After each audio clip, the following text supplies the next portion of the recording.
O vídeo de hoje é sobre o estado do Orlando Magic com relação ao seu banco. Por que o Orlando Magic não tem jogadores bons para ser substituído durante o jogo? Para acrescentar no jogo ao invés de acontecer aquilo que foi no último jogo, onde o time titular estava conseguindo jogar bem e em contrapartida o time reserva entregou o jogo.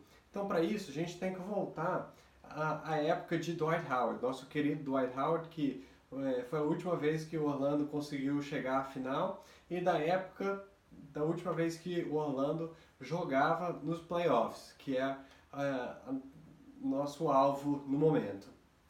Então, nessa época, o GM que foi contratado se chama Rob Hennigan.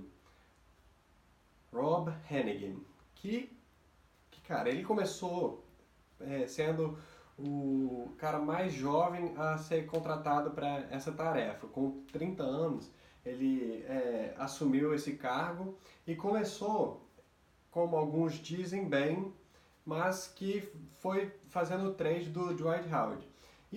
Esse trade aconteceu principalmente porque estava tendo muita discussão no time. O técnico na época, Stan Van Gundy, estava brigado com o Dwight Howard, parecia que o Dwight Howard estava querendo que o técnico fosse demitido. Começou essa bagunça e foi no último ano de contrato do Dwight Howard.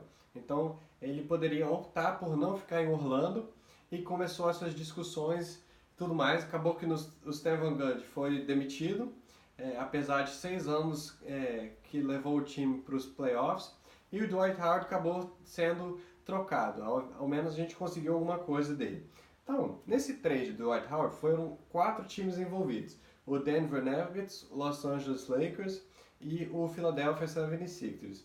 Então, o Orlando fez a troca de Dwight Howard, principal jogador, e Denver entregou o jogador Aaron Aflalo e Al Harrington, e o primeiro pick deles no ano de 2014, que acabou por ser o jogador Dario Saric. Depois a gente vai falar disso.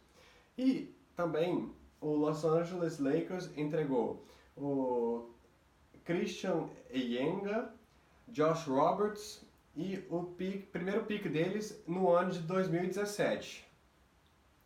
E já o Philadelphia 76ers entregou para o Orlando o Maurice Harkless e o Nikola Vucevic, que está no time atualmente. Eu não abordei todos os jogadores porque seria uma bagunça. Então esse foi o início do declínio. E o Nikola Vucevic, nosso mais consistente jogador no momento, é o que melhor saiu disso. Além disso, que estava no time na época do Dwight Howard, fez a troca do J.J. Redick. Não sei se vocês conhecem o J.J. Redick, que destruiu o Orlando essa temporada no jogo contra os 76ers, que manteve os 76ers dentro do jogo e resultou na derrota do Orlando. Então, nesse trade foi J.J. Redick, Gustavo Ayon e Ish Smith, que eram jogadores do Orlando. Nessa troca com os Bucks, nós adquirimos o Tobias Harris, que atualmente joga no Detroit Pistons, que vamos abordar também, o Doron Lamb, o Breno Udrih. Esses caras não são conhecidos, exceto o Tobias Harris, que foi um jogador muito bom e estava com um potencial muito grande no Orlando, que a gente vai abordar mais pra frente. O Aaron Aflalo, que foi adquirido na troca do Dwight Howard, alguns anos depois foi feita uma troca com o Denver Nuggets, onde a gente adquiriu o Evan Fournier e o Devin Marble, que não é significante, mas o Fournier é um jogador, quando comparado ao Fournier, foi uma troca muito boa e isso foi muito bom para o Orlando. Mas as outras trocas não foram. Por exemplo, o Channing Frye, que joga atualmente no Cleveland Cavaliers, Channing Frye foi feita uma troca por um pick do segundo round de 2016 do Cleveland, e o Jared Cunningham, um jogador pouco conhecido, tanto que no dia seguinte, após a trade, ele foi dispensado. Como vocês sabem, Channing Frye foi chamado para jogar ao lado do LeBron, então algum valor ele tinha. O time com certeza poderia ter adquirido alguma coisa melhor para esse time. Voltando para falar sobre o Tobias Harris, o jogador do Orlando promissor, foi trocado com 23 anos.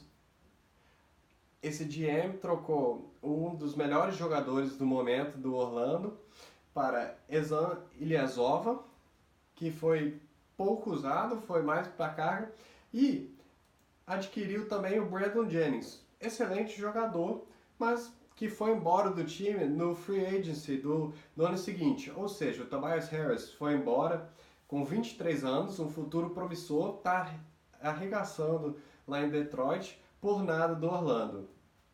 Além disso, o Orlando assinou Bismack Biyombo, que foi embora essa janela de transferência passada. O Bismack Biyombo teve uma média com o Orlando de 6 pontos e 7 rebotes. Ele teve um jogo nos playoffs, quando ele atuava pelo Toronto Raptors, que o Magic decidiu dar um contrato de 17 milhões para o Bismack Biyombo. Mais tarde, a gente tem a troca de Victor Oladipo e Domantas Sabonis. O Victor Oladipo, que foi jogador do Orlando Magic durante 3 anos, teve médias de 13, 18 e 16 pontos, respectivamente, em cada ano que ele jogou no Orlando. E o Domantas Sabonis foi o 11º pick do draft. O Orlando fez essa troca para adquirir o Serge Ibaka.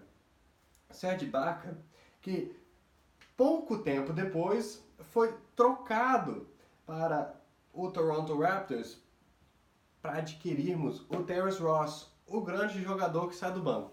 Ou seja, o Orlando Magic fez uma troca de 3 titulares em outros times para, essencialmente, ter um jogador que sai do banco no nosso time. Além disso, o Dario Saric, que foi o pick do Orlando no draft de 2014, foi trocado pelo Elfrid Payton. Hoje a gente pode ver que a escolha melhor seria o Dario Saric, apesar de que na época o Elfrid Payton era o interesse do Orlando e os dois era difícil saber quem que era o melhor, mas hoje a gente pode ver que o Dario Saric está melhor. E Elfrid Payton, nosso jogador, nosso point guard titular do time, foi trocado para o Suns por nada também. Então, a gente fica se perguntando por que o Magic não tem jogador? Todos os jogadores saem do Orlando por nada. E a gente tem também o Mario Hezonja, que foi draftado e não rendeu em nada. Mais um jogador para Orlando que não rende nada. Vamos ver se vai ter uma mudança de cultura agora no Orlando, se os próximos jogadores que estão chegando, o Jonathan Isaac e o Mo Bamba, não vão ser trocados por nada. Esse GM que estava atuando na época do trade de Dwight Howard foi demitido e assinamos contrato com um novo. Então, vamos ver. O primeiro e promissor foi assinar um contrato de Aaron Gordon. No entanto, a gente tem que ver o que essa diretoria vai fazer, porque não tem peça e a gente parece que está na mesma situação de Filadélfia, só trust the process. Então, vamos ver o que o Orlando faz. O Bismack Biyombo saiu do time e o Orlando pegou o Jerian Grant, que agora é o armador reserva do time, e pegou o contrato de 16 milhões de um jogador que nem joga. Então, às vezes você pensa, por que o Orlando não consegue atrair um jogador bom? Não tem espaço também de dinheiro, porque gasta em contratos ruins, como o de Bismack, o de Fournier, que é um pouco acima do preço de mercado dele, e isso vai acabando com o espaço do time, e na hora de renovar com jogadores como Victor Oladipo e Tobias Harris, não tem dinheiro para investir nesses jogadores. Acaba trocando esses jogadores por outros inexpressivos ou simplesmente dando por um pick da 4ª rodada, como foi o caso do Elfrid Payton. É por isso que o Orlando está numa situação péssima, não consegue competir com os outros times, apesar de ter jogadores que facilmente poderiam ter sido titulares no time que a gente tem atualmente. Bom, galera, é isso para esse vídeo.